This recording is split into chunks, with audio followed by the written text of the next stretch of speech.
Install Android 10 on Asus ZenFone Max M1 via Resurrection Remix.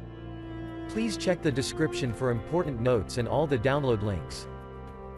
First, download ROM and GApps packages, then transfer the downloaded files to the phone storage. Link is in the description below. Step 2. Boot your device into TWRP recovery. Once in TWRP, click on Wipe, Advanced Wipe, and select the check boxes, as shown in the image, excluding internal storage.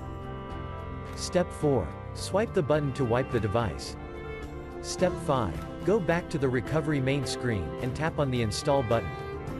Step 6. Navigate to the storage, and select the ROM ZIP file. Step 7. Finally, swipe the button on the screen, to install ROM file. Step 8.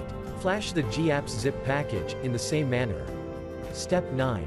After GApps flashing completes, select Wipe Cache and dalvik from bottom left side of screen, and swipe to wipe.